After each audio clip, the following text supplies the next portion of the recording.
আমরা নতুন করে সরকার চাই, ভালো একটা গঠন চাই, যেখানে আমরা অধিকার পাবো। তুমি কি চাও যে আওয়ামী লীগ আবার আসুক ক্ষমতা? কখনোই না, আমি মানি না ভাই, এই ক্ষমতা আলার ক্ষমতা মানি না। ইউনূস সাহেবের ঘুরে খারাপ, বিএনপির যোগ্য নেতা তারেক জিয়া, ওনার বাপের নেতা ছিল, ওনার মায়ের নেতা ছিল, উনি নেতা ছিল যোগ্য নেতা। আওয়ামী লীগ কি করছে, কিভাবে অন্যায়গুলো করছে তা দেখা হইতে হলে আমার সঙ্গে যাইতে হবে আপনাদের।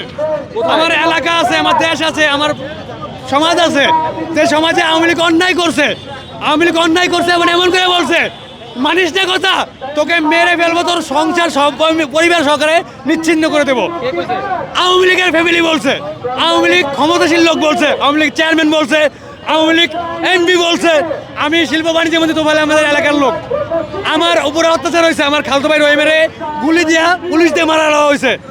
এখন আওয়ামী লীগ চলে গেছে, আমরা রাজনীতি করতে পারি না, একটাই কারণ দেশে যোগ্য কোনো নেতা আসে নাই। এখন সরকারিভাবে ছাত্ররা একটা নেতা বহাইছে, উনি ওনার মতো করে চুপ করে আছে, এভাবে দেশ চুপ করে থাকতে পারে না, তার একজন যোগ্য নেতা দরকার। আমরা বলবো বিএনপির কাছে হাতে ক্ষমতা দেখ, বা তারেক জিয়া যদি যোগ্য মনে না করে একজন যোগ্য নেতার টুকে এনে দেখ।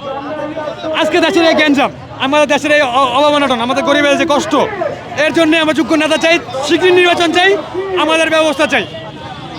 আওয়ামী লীগ আমলে আমার 3-4টা ঘরের নাম হয়েছে, আমারে বিএনপি করি বললে বা আওয়ামী লীগ করি না বললে আমি গরিব, আমার ঘর বিড়া জায়গা নাই। আমাদের শিক্ষার আলো দিব বলছে, আমাদের ঘর দিব বলছে, কিছু দেয় নাই। আমরা নতুন করে সরকার চাই, ভালো একটা গঠন চাই, যেখানে আমরা অধিকার পাবো।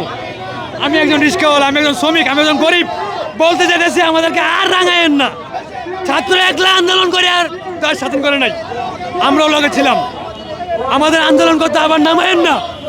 আমাদের খুব ক্ষুধা, আমাদের অভাব, আমাদের জন্য ভাবেন, নতুন একটা সরকার গঠন করেন, শীঘ্রই করেন।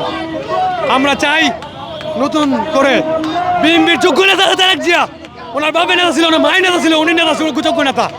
আজকে এতদিন ধরে খাটতেছে, ইউনূস সরকার কি পারবে না? ইউনূস সরকার পারবে? এই সরকার নিতেছে না, উনি তোমার দক্ষতা নিতেছে না, সাংবাদিকে কোনো রকমের জোর দিতেছে না, সাংবাদিক যাই করতেছে কোনো প্রকাশ পেতেছে না।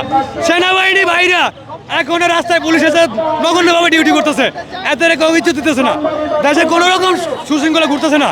ক্ষমতা আলায় টাকা আলায় এখনো ক্ষমতা দেখাইতেছে, আমি মানি না ভাই, এই ক্ষমতা আলার ক্ষমতা মানি না।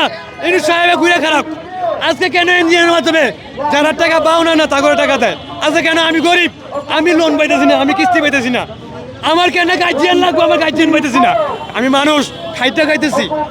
আজকে আমার চেহারা ফেসবুকে আপনারা সাংবাদিক বাইরে দেখতেছেন, আজকে আমার যোগাযোগ করেন, আমি একটা সমিতির লোনের লেগে যায় পাই না, আমার গার্জিয়ান নেই। কেন গার্জিয়ান নেই? আমার বাবা মা গরিব, আমার বাবা মার কথা গার্জিয়ান, আমার লোন দেওয়া হবে না। তাহলে আমরা কেন অসহায় হয়ে রইলাম? আজকে ইউনূস সাহেব আজকে 6 মাসের উপরে হয়ে গেছে, কেন আমাদের জন্য ভাবে না? কেন আমরা গরিবেরা চাইল পাইতেছি না? কেন আমরা গরিবেরা এখনো ন্যায্য মূল্যের খাবার পাইতেছি না? কেন